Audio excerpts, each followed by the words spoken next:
Good evening, everyone, and welcome back to another Supercoach Insider podcast. My name is Swizz, and we're continuing on with our team-by-team series with the Hawthorn Hawks, special guest, long-life Hawks supporter from the SDS Supercoach Podcast. Steve, welcome, mate. Thank you, Swizz. Thank you for having me on. It's always good talking about the Hawks, so privileged to be on, mate, and keen to talk about more boys. Of course, but as always, before we jump into that, get in touch with us via X, Supercoach Insider 100, Swizz26. Check us out on all our social media platforms, in particular the YouTube, Spotify. Where can the good folk get in touch with you there, Steve?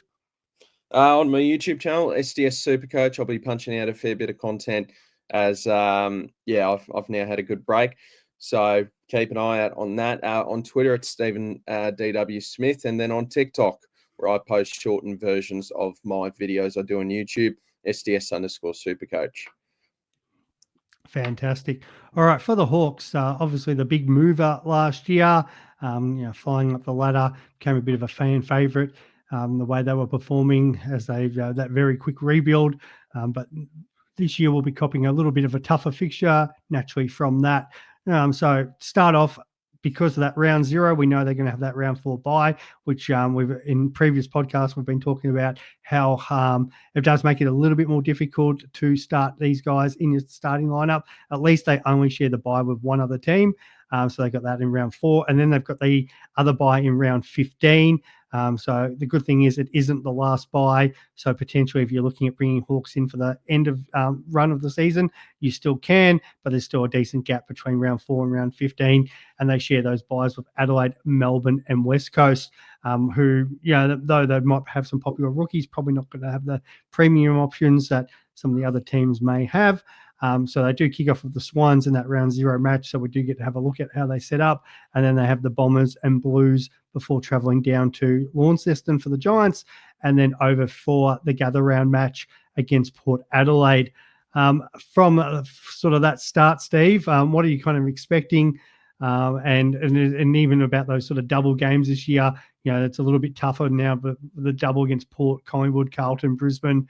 So what are your kind of expectations at the start of the year, and what are your expectations for the whole season, mate? Yeah, it's obviously a much different thought process compared to probably the past 5 seasons, where there's actually a lot of expectation on us. Obviously a much tougher fixture, but made a couple of really good additions to the side, especially in the back line. So they'll certainly be looking to continue being strong defensively while be able to be fast in attack, and with this game style under Mitch. So it'll be very interesting to see. Obviously a tougher fixture, but I guess my expectation for us, I don't think we'll start the season 1-7, but we won't necessarily just be on this constant win streak and just only lose a couple of games for the remaining. So I think there'll be more of a mixture of wins and losses across the board. But I think with the tougher fixture, but also grabbing Battle and Barras, I think certainly the hope is just to make finals again. I think it'll be considered quite the failure if we were to miss. So I think they're really striking now, ready to go as they, look to go on the charge now to be higher up the ladder. So, I am hoping a very similar sort of making finals, which I think we're certainly capable of, and just not getting too up and about on ourselves. After a good season, we've got to keep that going. We're more of a mature side than we were last year. So, I think the hope here is just to make finals, and I think we're certainly capable of that. I think we've proven that we can beat the good sides. So we're just going to have to face more of it and less of North Melbourne twice, and unfortunately your boys twice. We've only got them once, so that's all right. Yeah, so just hoping we can make finals, and I think that's really good for the development if we can keep solidifying ourselves into top 8.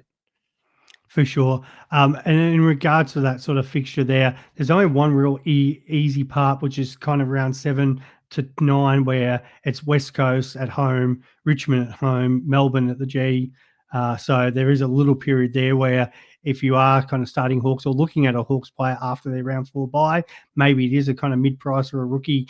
They do have a nice little period in there. And even around that sort of bye period, they do host the Crows, host North Melbourne down Tassie, the Saints.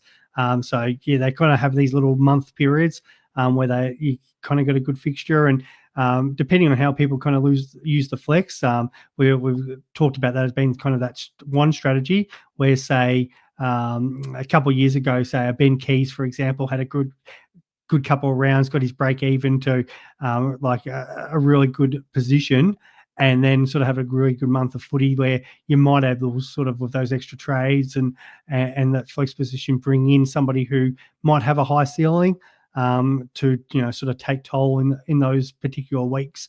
The other good thing about Hawthorn, because of their performances last year, they're either playing early in a round. They have a lot of Thursday, Friday, even first game Saturday fixtures, except for that Geelong period where we know the Easter Monday clash, and then the 2 games that they play around there are late Sunday. So if you are looking at a Hawthorn premium, potentially they could be a great vice captain option for you, or even a captain option for those sort of 3 weeks where they have the last or the second last game of the round.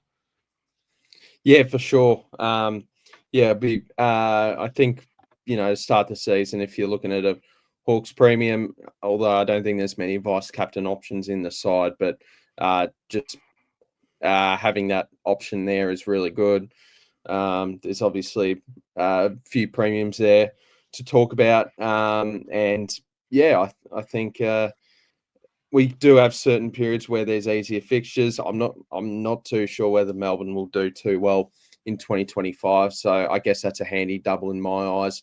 But the rest are pretty strong sides I'm looking at heading into the new season coming up. So it'll obviously a bit of a challenge. And obviously, if we're looking at those Hawthorn players early, there's still tough matches for them to do well. So, I mean, I think if you like Will Day, for example, his score will be very telling in that round 0 game, whether we actually go with him or not. I have massive faith in Will Day if he can have a full preseason. So I think it's that type of guy that can be a good Supercoach scorer. But we'll just have to see in round 0. And then, Essendon, Carlton, Giants are still pretty tough matches. So if some of these premiums can end up looking good early doors, then I think we can have a fair bit of faith in some of these guys. Yeah. All right. We'll go through what my potential lineup. I know Steve's probably got some opinions about it before moving on to the Supercoach targets. So Impey Barras coming in from the West Coast Eagles, Hardwick, Amon, Battle coming in from the Saints and Scrimshaw. So I got Weddle, Day, D'Ambrosio, who was fantastic for us last year on the wing. Ginnifan, I've put Sicily up in the forward line, a little controversial, but just because of Barras, Battle, he could easily fit in as that third tall down back, but with the injuries at the moment to Mitch Lewis and even Cash Idea, I was like, well, they're kind of a little bit short down there. So I've got Sicily, depending on their health. But as time of recording, they're injured, so Sicily's down in the forward line. Dylan Moore, who's one of the best and most expensive forward options for us. Nick Watson, Chol Gunston in because of those Hawthorn injuries. Lloyd Meek, Warple and Newcomb in the mids, and then Giath, Nash. I've gone McKenzie, McDonald, could have easily gone Ward. A couple other guys who sort of on the fringe could have got in, but that's where I've landed there. And I think Bruce is the perfect sub for them, and he played the role quite well last year, and I don't think a lot's going to change there. What are your thoughts, mate? Yeah, I think you've done that actually relatively well. You've obviously got blokes like Ward, Morrison, McGuinness in the emergencies in case for them airline changes there. I think the depth is pretty good at the club at the minute. We'll see whether Bruce is sub. He was dealing with a groin. I believe the reason from the start, the reason he was sub a lot more is because he was dealing with a groin injury, so he couldn't actually run out a full game of footy. So I think that's probably the reason with him there. But we'll have to see. I mean, he's starting to slow up a bit, so we'll see if he'll continue being that sub role or whether it's a Morrison, McGuinness, Ward, that type. Those three did really well in finals, so I think you've nailed that pretty well. That's probably what I expect in round 0, and hopefully it's a quick recovery for Deer and Lewis, because we'll need them in that forward line, because the forward stock isn't that great, so we might have to play one of Sicily or Battle down forward. That's probably what I expect, and I know Dylan Moore said this, that they expect that Sicily and Battle can rotate forward throughout games, so that's sort of what I expected. So just something to keep in mind there for those looking at James Sicily, especially with a couple of these key injuries. I'm personally not going near Sicily at the minute unless there's any clarification that he's actually going to be playing down in the back line. But yeah, I think one of Battle or Sicily early doors will be rotating forward. Yeah, I think with my co-host Chris, we've had a few arguments already about, because he's very hot on Sicily, where I couldn't be any more against him. And just because I don't know that role, like we saw the best of Sicily last year in periods again, and that was sort of kind of that from about round 6 through to round 19, and he just puts up massive scores, and if I guess everybody's back fit and firing, he's going to have the freedom to sort of do whatever he wants and sort of impact the game if it's down back, or get a little bit forward if he needs to. So that might be the Sicily I kind of look at some point throughout the season. But to start with the injuries, and that's why I've put him as there as a target, because some of these targets, yes, I'm looking at for our round 0, but not necessarily have to be for the start of the year. These are guys at some point throughout the year you might be considering getting in. And I think Sicily could, if he's playing forward, especially with some of those games, could drop to maybe a 450, 460 premium for us. And then if Lewis and Deer and they're all fit and firing, then we might have to pick up an underpriced premium for our backlines.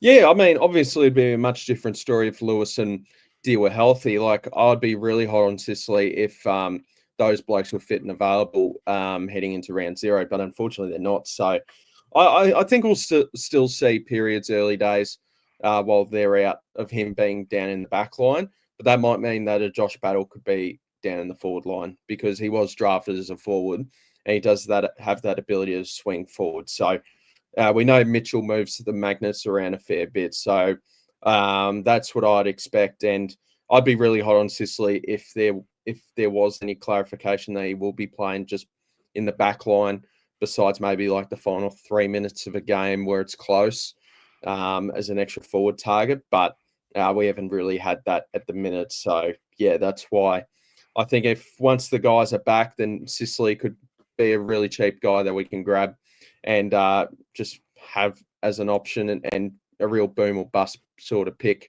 if he does get that role with some of these blokes coming back in. So, yeah. Yep. Moving on to the midfield, Jai Newcomb and Will Day, both kind of not in that uber premium place, but do present some value depending on kind of how much CBAs they take and how they perform through that Hawthorn midfield this season. Newcomb showed on that back half of the year what he can do when he's locked in there. Like the start, I think he was only averaging about 84 for the first 8 weeks. And then, started putting up some big scores. There were still a few low ones in there where we did see a 68 and a 65. But scores of like 162, 140, the 122, 136, shows he's got the capacity to match it with some of the big guys. It's just about the consistency factor, where if he could take those basement 60s up to sort of 90s, like the best players do, there's definitely some growth on his average.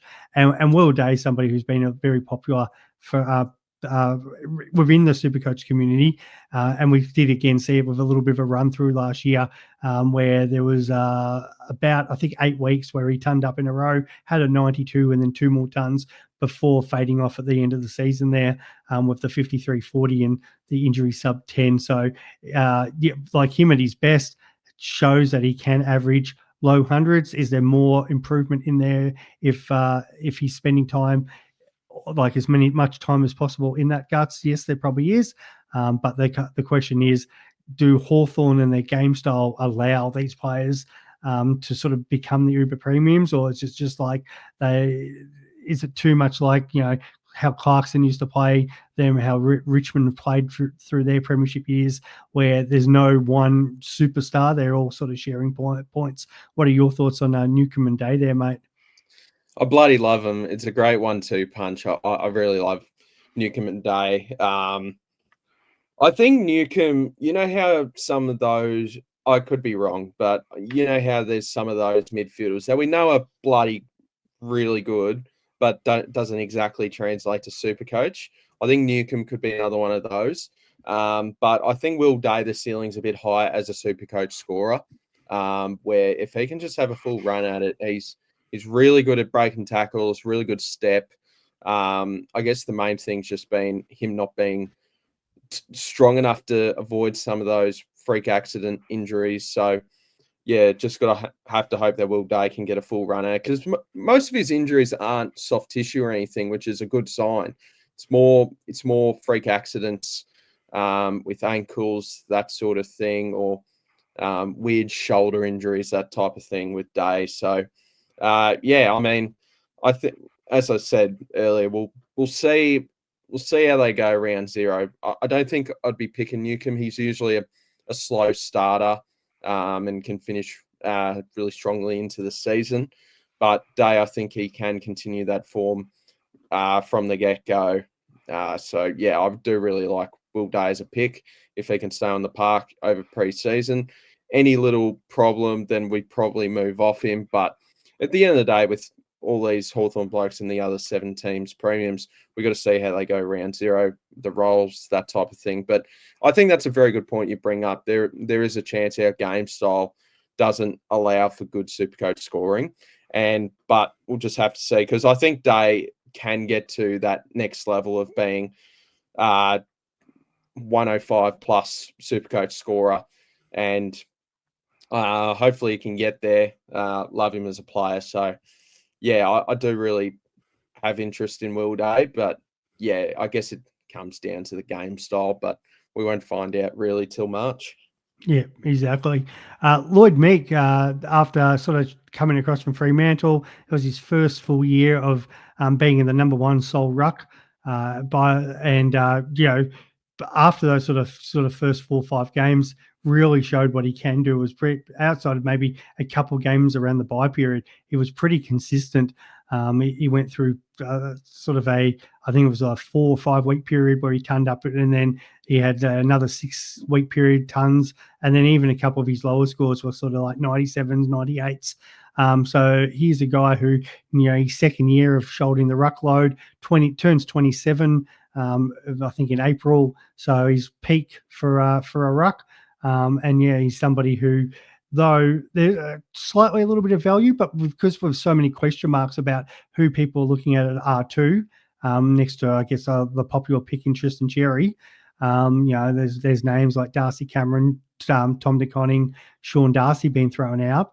But Lloyd Meeks is somebody who hasn't been really talked about that much, for a guy who, could easily take his average of 103 to sort of maybe even close into that 110 average for a ruck. What are your thoughts about Lloyd, mate? Love Lloyd as well. Part of the steak knives deal with O'Meara, so very happy with how he progressed last year. I think there's a bit of Kieran Briggs skepticism about it, where is he really that guy, and can he carry on with this? So I think that's the first question that people are thinking, because we all know Kieran Briggs was excellent in that 2023 season, but really dropped off in 2024. I think with that is Meek didn't have as many injury niggles around. We know Briggs had like shoulder strap and all that. He really struggled with that throughout 2024. So I think he's more durable than Briggs.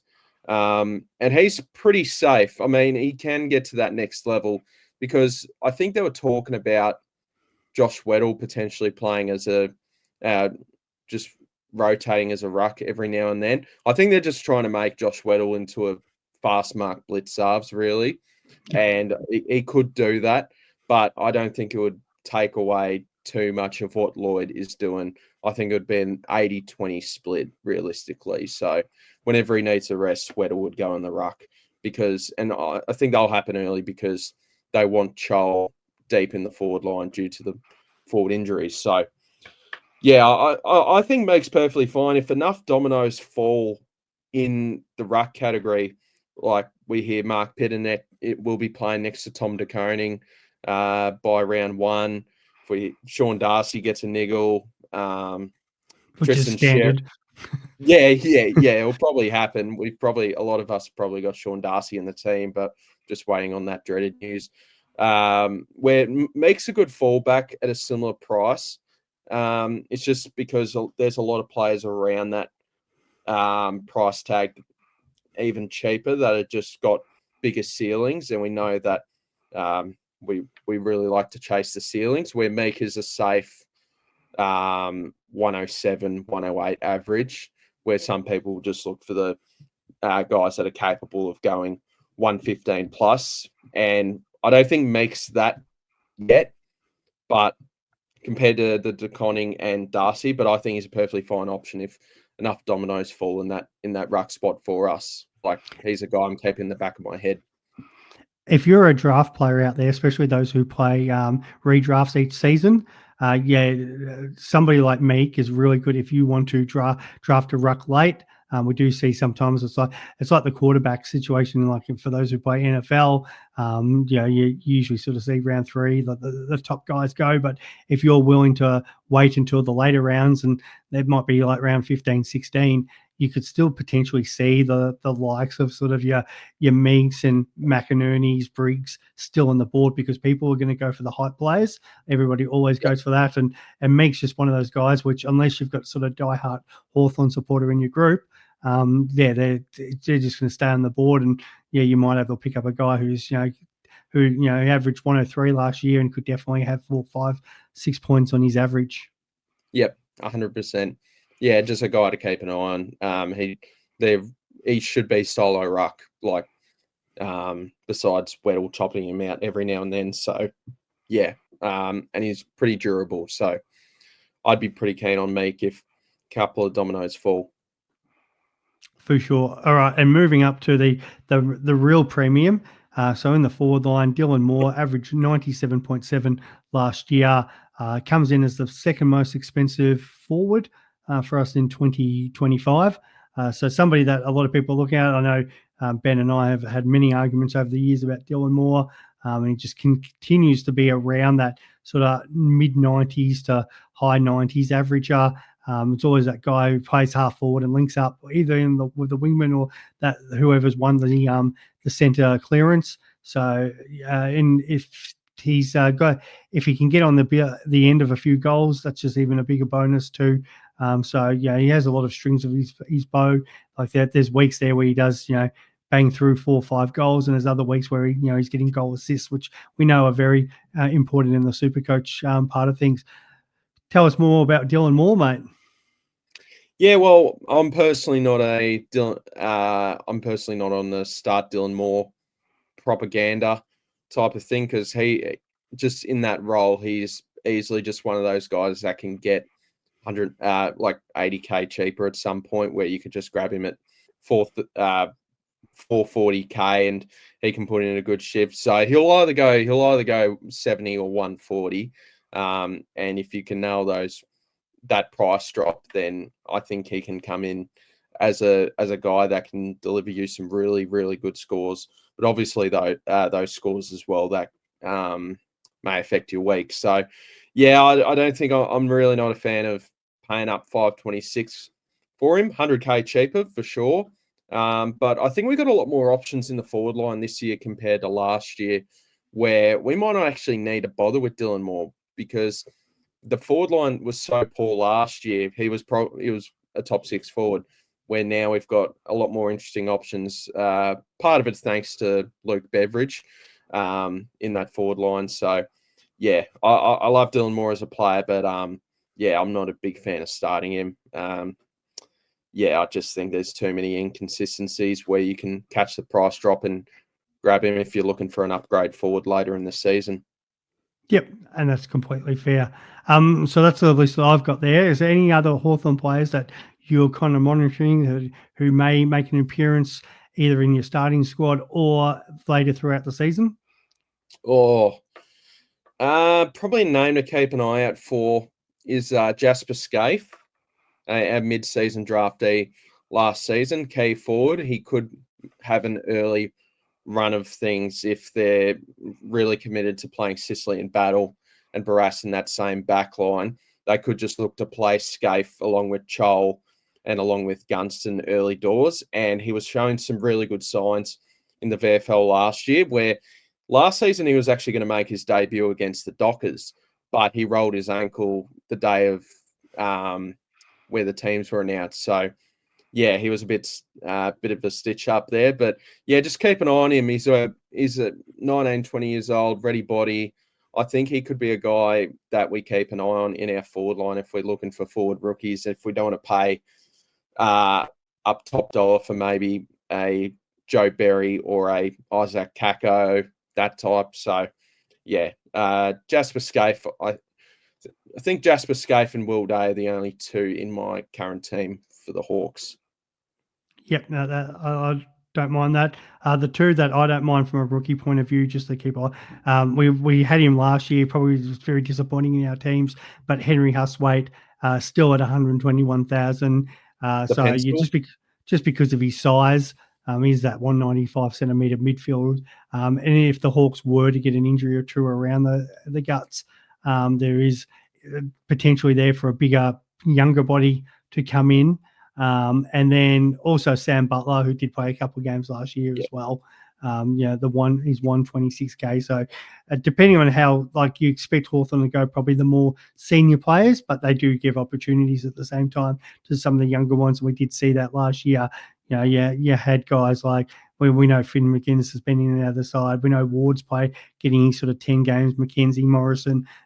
So there's plenty of rotation there, probably for that interchange and sub position. So if they're at all, it's obviously fitness and relevant. And if the Hawks were to get a few in the right positions, those guys would, a bit of good VFL form would have them knocking on the door. Yep, spot on. Yeah, I don't think we'll be super relevant rookie-wise this season, but if enough dominoes fall, there might be a couple of names to look out for, like a Huswaite, maybe Beast of the East, Cody Anderson, and Scaife is another one, maybe early doors. Yep, no, I probably do agree with that too. Well, beautiful. I think that covers everything from Hawthorn. Anything else you'd like to add, mate? No. Can't the Hawks. I'll be at I think I'm going to Adelaide, Hawthorn in Tassie. I forgot what round that was, but the Friday night game. If anyone from Tassie is coming down for the game or live there, we can hook up potentially for a beer. But yeah, this could be our last year in Tassie, so certainly looking to go to Tassie before the deal's up.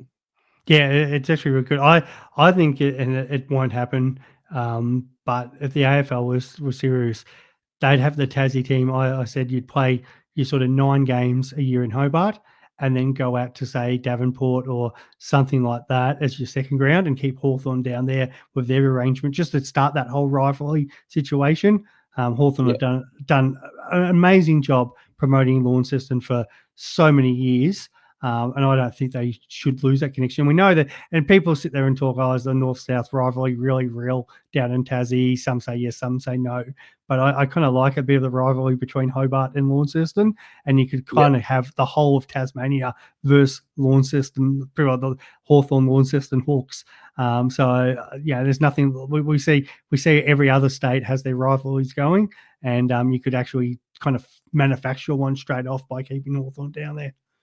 Yeah, I bloody love it down in Launceston. It's a beautiful spot. Been down there before.